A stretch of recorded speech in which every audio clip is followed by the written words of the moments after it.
नमस्कार, स्वागत है आप सभी का हमारे इस खास कार्यक्रम हरियाणा डायरी में। इस कार्यक्रम का एक ही उद्देश्य है कि अब तक हरियाणा के हर उस विकास की बात पहुंचाई जाए जो मुख्यमंत्री मनोहर लाल के नेतृत्व में लगातार किया जा रहा है। तो बने रहिए हमारे साथ और देखते रहिए हमारा खास कार्यक्रम हरियाणा डायरी।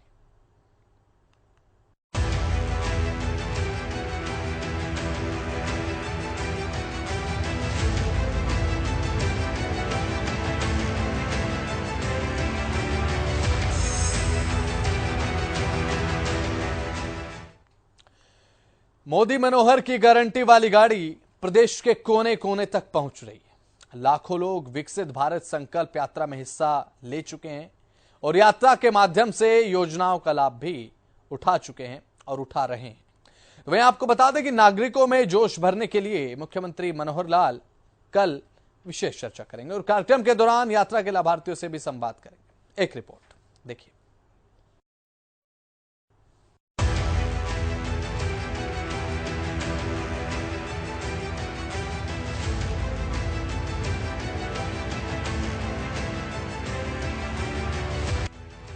विकसित भारत संकल्प यात्रा। ये यात्रा विकसित भारत के सपने को साकार करने का जज्बा भरने के लिए चलाई गई है ताकि साल 2047 तक देश विकसित राष्ट्र बन सके और इसके लिए नागरिकों में उत्साह भरा जा सके। हरियाणा में ये यात्रा 30 नवंबर को शुरू की गई थी। मुख्यमंत्री मनोहर लाल के नेतृत्व में प्रदेश के कोने कोने तक ये यात्रा पहुंच चुकी है और इस यात्रा के साथ साथ जन संवाद का कार्यक्रम भी किया जा रहा है। लोगों की समस्याओं को सुनकर उनकी समस्याओं का समाधान भी किया जा रहा है। इस यात्रा को लेकर लोगों में खासा उत्साह देखने को मिल रहा है। मुख्यमंत्री मनोहर लाल भी समय समय पर यात्रा के बारे में फीडबैक लेते रहते हैं और अब 7 जनवरी यानी कल सीएम मनोहर लाल अपनी विशेष चर्चा कार्यक्रम में ऐसे लाभार्थियों से सीधा संवाद भी करेंगे जिन्हें इस यात्रा से लाभ मिला है। इससे पहले भी सीएम मनोहर लाल ये बता चुके हैं कि ये यात्रा काफी सफल रही है और इस यात्रा के माध्यम से लोगों को काफी फायदा भी पहुंच रहा है। सीएम मनोहर लाल का कहना था कि 60% से ज्यादा कार्यक्रम हो चुके हैं। जिले में कार्यक्रम चल रहा है। मैंने कल भी एक स्टेटमेंट दी थी कि लगभग 60% हमारे कार्यक्रम हो चुके हैं, 40% अभी बाकी हैं। 25 जनवरी तक ये चलेंगे। अभी ग्रामीण के अंदर सब कार्यक्रम पूरे कर रहे हैं और जैसे ही ग्रामीण कंप्लीट हो जाएंगे फिर वहाँ के जो रथ हैं उनको शहरी क्षेत्रों में भेज करके शहर के भी पूरे कराएंगे और बहुत आसानी से हम 25 जनवरी के सारे कार्यक्रम कर लेंगे। बहुत अच्छा एक रिस्पॉन्स है। ऑन एवरेज 500 से लेके 800 तक अलग अलग जिलों में लोग आ रहे हैं और जहाँ 800 का मतलब है कहीं वहाँ 1200-1500 भी होते तो कहीं 200-300 रह जाते हैं। एवरेज का जो है वो 800-900 तक भी पहुँच गया। अच्छे कार्यक्रम, बल्कि हरियाणा जो है इसमें सारे देश में, क्योंकि डाटा सारे देश का मिलता है, Haryana at the top of the all the states. विकसित भारत की बात, विकसित भारत उसमें संकल्प यात्रा के साथ देखता हूँ वहाँ की उपलब्धियां बताते हैं और अपने जन संवाद कार्यक्रम करके लोगों की समस्याएं सुनते हैं। तो टोटल 60% जो आप कह रहे हैं हो गया है। कितने इसमें कार्यक्रम में लोगों की शिकायतें या लोगों की जो डिमांड्स जो आई हैं, जो हमारे पोर्टल भी सब जगह आती हैं, कहीं 100, कहीं 200, कहीं 50, कोई ऐसी जगह लोग इसमें अटेंड कर चुके हैं। मैंने बताया ना कि ऑन एवरेज अब लगाएंगे। अभी तो सर हो गए करीब 800 के हिसाब से जोड़ा था, करीब 25 लाख से ऊपर लोगों ने अटेंड कर लिया, प्लस अटेंड कर लिया 25 लाख प्लस। ये तो पूरे देश में चल रहा है। आपके जो व्यक्तिगत जनसंवाद कार्यक्रम वो कितने व्यक्तिगत जनसंवाद और ये हमारा विकसित भारत संकल्प यात्रा इसको मिला दिया है। अब पहले मैं अलग कर रहा था उसको, लेकिन वो भी एक गाँव का ही कार्यक्रम होता था और उसमें शायद स्पीड में और समय लग सकता था हमें। केंद्र की ओर से आ रहा है, सब जिलों में रथ भी आ गए, सब हो गया। उसमें हमारे एमएलएज हैं, हमारे सांसद हैं, मंत्री हैं। जहाँ ये नहीं जा सकते हैं तो और जो स्थानीय नेता जितने हैं वो सब जाते हैं, इसलिए सारे के सारे उसमें कवर हो जाएंगे। 25 जनवरी तक ये काम जनसंवाद और ये जो संकल्प यात्रा ये सारा कंप्लीट हो जाएगा। उसमें जो भी शिकायतें या डिमांड जो पोर्टल पर डालते हैं, कल डेट तक कोई 56,000 ऐसी डिमांड्स और वो जो हमारी शिकायतें हैं वो डल चुकी हैं और उसके अंदर रेगुलर काम चल रहा है। विकसित भारत संकल्प यात्रा दिन प्रतिदिन नागरिकों में नया जोश भर रही है। यात्रा में जनप्रतिनिधियों की भागीदारी सहित अब तक लगभग 35 लाख से अधिक संख्या में लोग हिस्सा ले चुके हैं।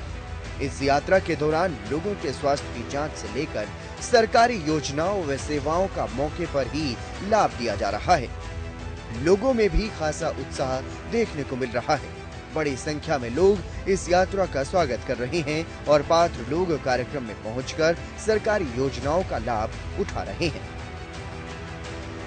खेती हम बाकायदा हमारे हरियाणा सरकार ने हमें सुविधा दी हुई है सॉइल हेल्थ कार्ड की, वहाँ के द्वारा हम अपनी मिट्टी चेक करवाएं, जो भी उर्वरक की कमी हो, नाइट्रोजन, सल्फर, वो सारी डिटेल हमें बड़े क्लियरली 15-20 दिन में हमारे पास आ जाए। वहाँ के द्वारा हमें बहुत मदद मिल रही है और अच्छी पैदावार ले रहे हैं वहाँ के द्वारा।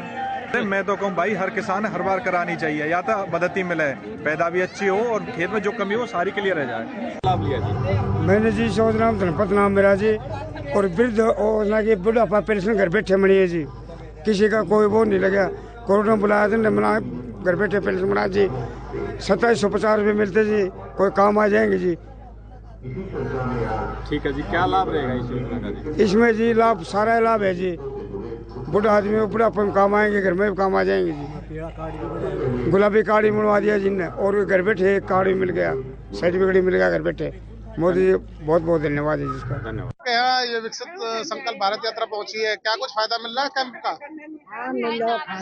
फायदा मिल रहा है, क्या क्या फायदा मिला बता दो। फायदा है, जब दवा गोली नाम है, जब कोई नहीं तो कोई नहीं। अच्छा, तो आपने दवाई गोली ली है कुछ? नहीं। किस चीज की दवाई गोली मिली है? ये आगे मिली है, नारनी दर्द। हाँ जी, फायदा तो बहुत है, क्योंकि जो लेडीज है वो बाहर जाती नहीं है, तो उनका ज्यादा से ज्यादा अगर गांव में ऐसे कैंप लग जाए तो वो अपना काम करवा लेती हैं। जैसे फैमिली आईडी है, अपडेट नहीं है, कईयों की बहुत सारी जो स्कीम है वो रुकी हुई है इन फैमिली आईडी के अपडेट की वजह से। PMMVY की वो सिर्फ इसी वजह से रुकी है, तो इधर आके तो काफी बहुत सारा फायदा तो है ही भाई, जो गाँव में लग जाए। हाँ जी, फायदा तो है। यानी कि जो चक्कर काटने पड़ते थे अब चक्कर काटने जी नहीं, अगर ऐसा कैंप लग जाए महीने में, 2 महीने में, 6 महीने में, तो कोई चक्कर काटने की कोई जरूरत ही नहीं है। यानी कि अच्छा, मतलब अच्छी पहल सरकार की तरफ से की हाँ जी, बहुत अच्छी पहल है। योजना का लाभ लिया जी? मित्रपाल नाम है जी, अरे बुढ़ापा पेंशन बनी है, सरकार ने बहुत बढ़िया काम करा है। हमें कितने चक्कर काटने पड़े को नहीं, घर बैठे अपने पेंशन बन गई और वो अपना अनाज मिला है, सारे काम सही हो गए। और आगे भी मोदी के वोट देंगे, और खट्टर ने और मोदी ने बहुत बढ़िया योजना तो रखी, घर बैठे पेंशन बनने लगी है। 50 आदमी एक पेंशन बन चुकी है गांव में हमारे, और आगे भी 50 और बनने शुरू हो रही है। 2 महीना में बन की आ लेगी। ठीक है। और हमने आयुष्मान कार्ड से लाभ मिला है, हमारा एक्सरा भी होया है, मलगम टेस्ट भी होया है। ठीक, तो कैसी योजना मानते हो इस योजना को लेकर के? क्या कहना भी है, कैसी योजना है? योजना ठीक से जी, गरीब का कम। तो कितने तक का इलाज इसमें आपको? 5 लाख का इलाज है जी। ठीक है सर। और पेंशन के बारे में भी, पेंशन के भी कागज दिए हैं। घर बैठे पेंशन बनेगी, और जी सरकार ने बहुत बढ़िया काम कर दिया, और आगे भी सरकार ने वोट जमाए और पीले कार्ड बना दिए, सारे काम बढ़िया करे जी। बहुत बहुत धन्यवाद। कितनी पेंशन मिलेगी जी? कैसे पेंशन जी 2750 मिल रही है जी, 2750 मिले हैं। और योजना का लाभ लिया जी आपने? और तो जी सारे लाभ से जी, दाने दूने मिल जाए, जो मिल जाए, राशन कार्ड पीला मिल जाए जी, सरकार तो सारी मिल जाए जी। कैसी योजना है सरकार बढ़िया है जी, बहुत बहुत धन्यवाद। सरकार बढ़िया है जी, हरिपाल भी सरकार ने इससे बनावा है। धन्यवाद। इससे पहले शुक्रवार की शाम मुख्यमंत्री मनोहर लाल सभी जिला उपायुक्तों के साथ भी चर्चा कर चुके हैं। वीडियो कॉन्फ्रेंसिंग के माध्यम से विकसित भारत संकल्प यात्रा की प्रगति को लेकर समीक्षा बैठक सीएम मनोहर लाल ने की थी और सभी अधिकारियों को जरूरी दिशा निर्देश भी दिए गए। यात्रा का उद्देश्य साफ है, जिन लोगों तक सरकार की योजनाओं का लाभ अभी तक नहीं पहुंच पाया है, ऐसे लोगों तक सरकारी योजनाओं का लाभ पहुंचाने का प्रयास इस गारंटी वाली गाड़ी के माध्यम से किया जा रहा है। मोदी मनोहर की गारंटी वाली गाड़ी से बड़ी संख्या में लोगों को फायदा पहुंच रहा है और इसीलिए लोग सीएम मनोहर लाल और पीएम मोदी का धन्यवाद भी करते हुए नजर आ रहे हैं।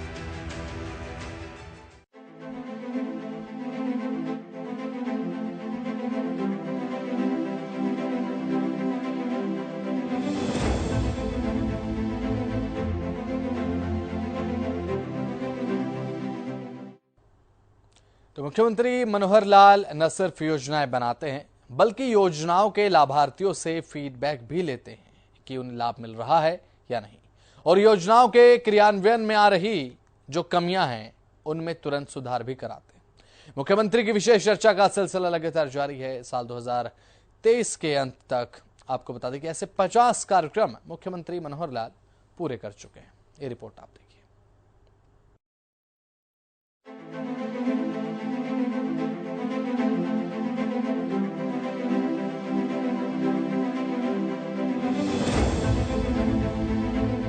मुख्यमंत्री मनोहर लाल ने सुशासन का एक अलग ही पैमाना कायम कर दिया है।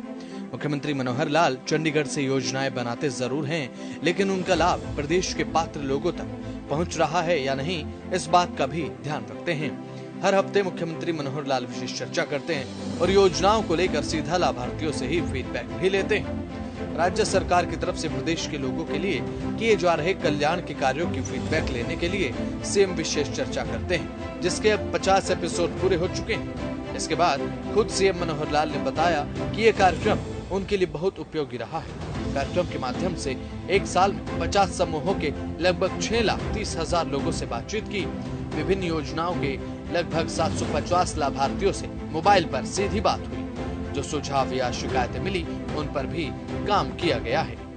हम सबको मालूम होगा ही कि जिस प्रकार की विशेष चर्चा हमने शुरू की थी 7 जनवरी से, वो पहला शनिवार था 2023 का और आज अंतिम शनिवार है।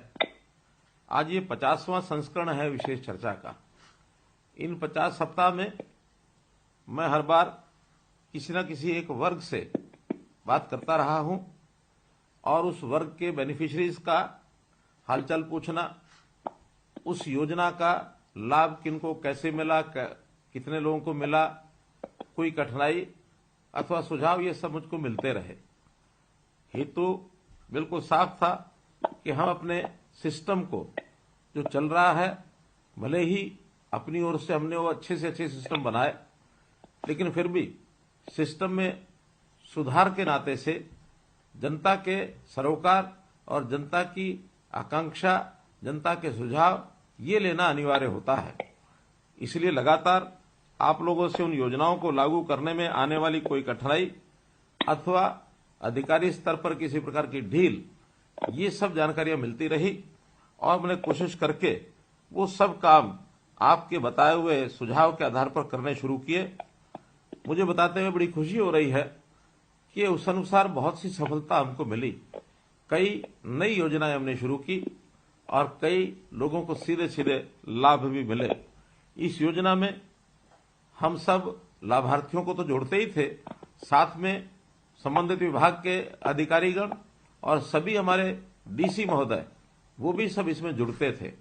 कुछ समस्याएं ऐसी होती थी जो सीधे सीधे हम डिप्टी कमिश्नर के जिम्मे लगाते थे और बाद में उनको सॉल्व भी किया जाता था। मित्रों, ये विचार मुझे 2022 के 9 दिसंबर के कार्यक्रम, जब सोनीपत में जनसंवाद का कार्यक्रम हो रहा था, उस समय ये योजना ध्यान में आई कि आखिर हम उन लोगों से बातचीत करते हैं, लेकिन बहुत से लोग ऐसे हैं कि सार्वजनिक रूप से अपनी बात को कहने में संकोच करते रहे हैं। तो वो संकोच न करें, इसलिए क्यों नहीं उनसे टेलीफोन के माध्यम से और जोड़ा जाए, ताकि बिना संकोच के वो अपनी बात कह सके। क्योंकि अब इस समय इस बातचीत में अधिकारी भले सुन रहे होंगे, लेकिन वो सामने तो नहीं बैठे हैं, इसलिए उनके सामने कहने में जो संकोच होती थी, वो संकोच एक प्रकार से दूर हुआ। हमने इससे पहले भी एक कार्यक्रम चलाया था, हरियाणा की बात, और खास करके कोविड के दिनों में जब मिलना जुलना लोगों से थोड़ा वर्जित था, थोड़ा कठिनाई थी, तो उस समय टेलीफोन चैनल्स के माध्यम से, टेलीविजन चैनल के माध्यम से मैंने लगातार हर सप्ताह और हरियाणा की बात इस नाते से आप लोगों के साथ में आता रहा, मिलता जुलता रहा। लेकिन इस विधा को जब कोविड समाप्त हुआ, फिर उसके बाद जनसंवाद के भी कार्यक्रम हुए, जनता में जाकर के सब चीजें करते रहे। फिर भी संख्या इससे और ज्यादा लोग हमारे साथ जुड़े, व्यक्तिगत रूप से जुड़े, तो ये जनसंवाद, ये जो हमारा जो बात है, सीधी बात, और ये जो विशेष चर्चा, इसका बहुत बड़ा उपयोग हुआ। आपकी जानकारी के लिए कि इस चर्चा में जो लगातार हमने अभी तक 49 समूह कार्यक्रम किए हैं, आज 50वां ये कार्यक्रम है। तो आज को यदि मैं मिला लेता हूं तो ये संख्या 6,30,000 से ऊपर बैठती है। तो 6,30,000 लोगों से टेलीफोन पर सीधी बातचीत करना और उसमें लगभग 750 लोगों को लाभार्थियों से मैं सीधी 1-to-1 बात भी कर चुका हूं। उनके कई प्रश्न और कई समस्याएं जो सामने आई हैं, सब लोगों ने कुल मिलाकर 650 समस्याएं रखी, जिसमें यानी सुझाव रखे और समस्याएं रखी। 330 तो उसमें से समस्याएं थी और उन समस्याओं के निदान के लिए हमने सभी आगे विभागों को जो बताया गया है तो 188 समस्याएं हैं जो इस समय तक सुलझ चुकी हैं। कुल 142 अभी भी समस्याएं वो एक प्रकार से पाइपलाइन में हैं और मैं विश्वास दिलाता हूं कि ये सब समस्याएं सुलझाई जाएंगी। और इन सब योजनाओं को लागू करते समय हम लोगों ने जो सुझाव आए, नई नई योजनाएं भी बनाई। कुल 36 योजनाएं इस समय तक सुझाव के आधार पर हम क्रियान्वित कर चुके हैं। इसमें से कुछ का लाभ सीधा मिलने लग गया है, कुछ थोड़ा पाइपलाइन में है और अगले चंद महीनों में उसका सीधा लाभ और ये सबको मिलेगा। तो इस प्रकार से जितने भी ये छोटे बड़े काम थे, जो आने वाली कठिनाइयां थी, इनको दूर करने के लिए योजनाओं का लाभ धरातल तक पहुंचे, इस नाते से इसका बहुत एक फलदायी परिणाम ये निकला है। और इससे हमारे जो सरकारी अधिकारी हैं उनको भी बहुत सी जानकारियां ऐसी मिली हैं कि यहाँ हम बैठ करके चंडीगढ़ में भले ही कितनी अच्छी योजनाएं बनाएं, लेकिन लागू करने में आने वाली कठिनाइयां ये तो आखिर नीचे जनता जो फील्ड में बैठी है वही हमको बता सकते हैं। तो ऐसे 6,30,000 लोगों ने सीधा सुना, 750 लोगों ने हमारे साथ अपनी बात शेयर की। तो इन बातों को लेकर के हमारी अधिकारियों को भी बहुत बड़ा लाभ हुआ इसका भी। और एक प्रकार से सारे सिस्टम को ठीक करने के अंदर जो मॉनिटरिंग करनी थी उस मॉनिटरिंग को करके हम उसका फॉलोअप भी लेते हैं, उस फॉलोअप में जो है लाभ मिला है। मुख्यमंत्री मनोहर लाल ने लगभग सभी सुविधाएं ऑनलाइन कर दी हैं। अब घर बैठे लोगों को योजनाओं का लाभ मिल रहा है। लोगों को सरकारी योजनाओं के लिए इधर उधर भटकने की भी जरूरत नहीं पड़ती। सीएम ने बताया कि सिस्टम में सुधार किया गया है। अगर मैं उन 36 योजनाओं की बात करता हूं, जो योजनाएं आप लोगों के यानी सुझाव के माध्यम से मैंने लागू की हैं, बहुत सी उसमें लागू जो हो गई हैं। मुझे ध्यान है कि मई महीने में एक बच्चे ने एक छात्रवृत्ति की बात की और उसने कहा कि 9वीं से लेकर 10वीं तक मिलने वाली 7,000 रुपए की राशि, 11वीं से 12वीं तक मिलने वाली 7,750 रुपए राशि और उच्च शिक्षा के लिए 8,500 रुपए की राशि, ये 3 श्रेणियों में मिलती है। लेकिन इसके अंदर श्रम कल्याण बोर्ड द्वारा जो राशि दी जाती है वो कुछ ज्यादा है। और तब ध्यान में आया कि उसका अंतर कहीं 3,000, कहीं 2,500, कहीं 2,000। तो हमने एक साथ उसी दिन और सब योजनाओं को मिला करके ये राशि बढ़ा करके सबके लिए और 2,500 रुपया कर दी। ऐसे ही पंजीकृत श्रमिक के जो शारीरिक और मानसिक रूप से अक्षम और दिव्यांग बच्चे, उनको जो राशि मिलती थी वो 2,500 रुपये मिलती थी और उसको भी बढ़ाने की जब बात आई तो केवल इस सुझाव को सुन करके हमने उसको भी 3,000 रुपये मासिक कर दी। 2 गांव, रेवाड़ी जिले का निमोट गांव, पलवल जिले का औरंगाबाद गांव, उसके आर्य समाज मंदिर, वहां से मांग आई कि पुस्तकालय शुरू किया जाए। हमने उसी समय निर्देश दिए कि यहाँ पुस्तकालयों की आवश्यकता है तो यहाँ पुस्तकालय शुरू किए जाए। इस बातचीत के आधार पर ये जो परिणाम निकल रहे हैं, एक बंधु ने, हमारे जो किसान थे, उन्होंने कहा कि सोलर पंप की शिफ्टिंग इसका भी प्रावधान नहीं है। हमने तुरंत, क्योंकि ये काम भारत सरकार का है, तो भारत सरकार को डीओ लिखा और उस डीओ में national institute of solar energy, उनको ये काम दिया जा चुका है और मुझे लगता है कि बहुत जल्दी इसकी परमिशन हमको ये मिल जाएगी। एक बार हमने सेल्फ हेल्प ग्रुप्स, इनसे बातचीत की और उसके अंदर बहुत सी सुझाव जो दिए गए। एक तो इनको काम करने के लिए जो तालाब में मछली पालन का काम है अथवा पंचायत की जमीन को ठेका लेने का विषय है, तो सेल्फ हेल्प ग्रुप को रियायत दी जाए। हमने तुरंत 10% की रियायत देने की ये घोषणा की और वो लागू हो चुका है। ऐसे ही बस स्टैंड की जो दुकानें हैं, सेल्फ हेल्प ग्रुप को अपना सामान बेचने के लिए कुछ स्थान मिले, वहां पर 10-25% जो दुकानों का आरक्षण केवल सेल्फ हेल्प ग्रुप के लिए ये कर दिया गया। इसी प्रकार दुकानें जो नीलामी में दी जाती हैं उसमें भी सेल्फ हेल्प ग्रुप को और 10% की रियायत ये की है। तो ऐसे एक ही दिन के अंदर 4-5 जो सुझाव आए उनको हमने लागू किया। अनियमित कॉलोनियों के बारे में एक समस्या रखी गई कि वहां पर बहुत सी कॉलोनियां ऐसी होती हैं जहां रेजिडेंट वेलफेयर एसोसिएशन नहीं बनी होती, तो रेगुलराइजेशन के लिए अप्लाई करने की जो शर्त थी वो RWA के द्वारा की जाती थी, और उसी समय हमने इस प्रावधान को हटा दिया कि अब कोई भी 2 व्यक्ति 3 व्यक्ति उस कॉलोनी के मिलकर के और रेगुलराइजेशन के लिए अप्लाई करेंगे तो रेगुलराइजेशन की पॉलिसी को वहां भी लागू कर दिया जाएगा।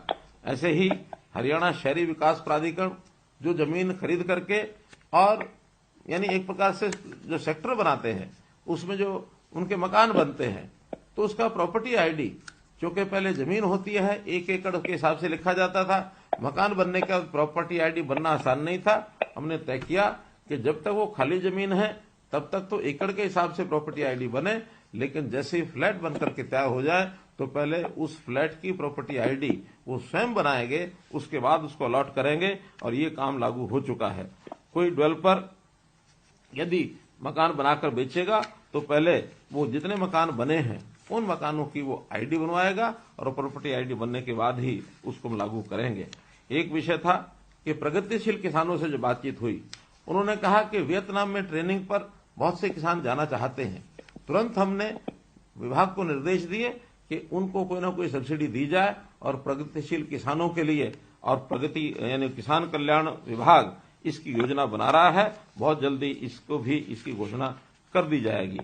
ऐसे ही फसलों में जब बाढ़ आने के बाद खेती में नुकसान हुआ उसका मुआवजे के साथ साथ जो दोबारा बिजाई करते हैं उनको भी कुछ राशि मिलनी चाहिए।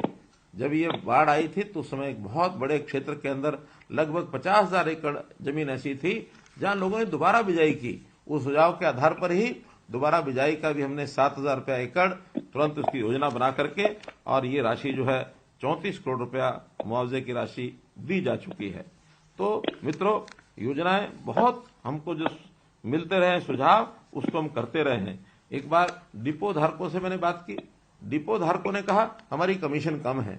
उसी क्षण उसी कार्यक्रम के अंतर्गत हमने घोषणा की कि अभी जो 150 रुपया यानी प्रति क्विंटल जो डिपो धारकों को कमीशन मिलता है उसको बढ़ा करके 200 रुपया प्रति क्विंटल किया गया है। तो ऐसे ही डिपो धारकों को केंद्र सरकार से जो कमीशन आती है वो देरी से आती है, तो हमने ये भी उस समय एक वादा किया था कि भले ही केंद्र सरकार देरी से देती है लेकिन हम उसको हरियाणा सरकार से टाइमली देंगे, और केंद्र सरकार से पैसा बाद में भी आएगा तो प्रदेश सरकार उस देरी के हिसाब से उसको एडजस्ट करेगी। तो राशन डिपो जितना उनका राशन यानी राशन डिपो धारक जो बांटेंगे उतना कमीशन महीने के आखिर में उनको तुरंत दे दिया जाएगा, इसमें जो है देरी नहीं होगी। इसी प्रकार से शहरी आवास योजना इसकी जो किस्त थी, तीसरी किस्त वो नहीं दी गई थी, तुरंत विभाग को हमने निर्देश दिए 31 अगस्त तक तीसरी किस्त अब सबको मिल चुकी है, कोई इसमें बकाया नहीं है। इसी प्रकार मुख्यमंत्री शहरी आवास योजना, जिन गरीब परिवारों के पास मकान अभी नहीं है उनको मकान देने के लिए भी हमने योजना बनाई है, और जिस पोर्टल को लागू किया है अभी 2,90,000 लोगों ने उसमें आवेदन किया है, और मैं मानकर चलता हूं कि जनवरी के पहले 15 दिन में इस योजना को लोड करके और जिनको मकान मिलने हैं उनके लिए उस योजना को बना करके दे दिया जाएगा। इसी प्रकार एक विषय जो बीपीएल के नाते से अभी जो बिजली के बिल की शर्त ये 12,000 रुपये वार्षिक लगाई गई थी, तो उस 12,000 की शर्त को हमने हटाने की घोषणा की थी। यानी पहले 9,000 से 12,000 की थी और बाद में अब 12,000 को भी हटा दिया है। तो बिजली बिल की कोई शर्त अब जो है बीपीएल के कार्ड बनाने में अथवा बीपीएल की श्रेणी में लाने के लिए वो नहीं रखी जाएगी। आंगनवाड़ी कार्यकर्ता, इनके साथ भी बातचीत हुई और उस बातचीत के अंदर बहुत नई बातें निकल करके आई। 8 बातें ऐसी थी जो सुझाव के रूप में आए, उन योजनाओं को लागू करने के लिए हमने फाइल बना करके भेज दी है, और मुझे लगता है कि फाइनेंस डिपार्टमेंट उसको बहुत जल्दी आने वाले 8 दिन में उसको सबको क्लियर करके, और ये सब जो योजनाएं हमने आंगनवाड़ी कार्यकर्ताओं के लिए बनाई थी वो सब लागू हो जाएंगी। अभी पिछले 15 दिन पहले ही मैं किसानों से बात कर रहा था, तो उन किसानों ने सुझाव दिया कि हमें जो सब्सिडी है वो 2 प्रकार की सब्सिडी नहीं मिलती है, रोटावेटर और आलू बिजाई की मशीन। इस रोटावेटर और आलू बिजाई की मशीन हमने कृषि विभाग को कृषि मंत्री के माध्यम से कहा है, उन्होंने स्वीकार कर लिया है, बहुत जल्दी और उसको लागू कर दिया जाएगा। तो इस प्रकार से मित्रों, इतनी नई योजनाएं हमने जो आप लोगों ने बताई, हाथों हाथ लागू करने का जो काम किया है, मुझे नहीं लगता कि शायद इतिहास में कभी ऐसा ही होता होगा कि श्रोता ने और हमें सुझाव दिया और उस सुझाव के आधार पर हमने तुरंत उसको लागू किया। ये जो काम हमको अच्छा लगा कि जनता के दुख के लिए, जनता के कष्ट के लिए हम हमेशा तैयार हैं। ने सुशासन की जो मिसाल पेश की है वो बाकी सरकारों के लिए भी किसी उदाहरण से कम नहीं। यूं तो कई मामलों में अन्य राज्यों की सरकारें हरियाणा के कामों का अनुसरण करती आई हैं, लेकिन ये पहल भी कई मायनों में काफी अहम है, क्योंकि योजनाएं चलाना और घोषणाएं करते रहना तो सरकारों का काम है ही, लेकिन उन योजनाओं का लाभ पात्र लोगों तक पहुंचे, ये सुनिश्चित करना भी सरकारों का भी दायित्व है।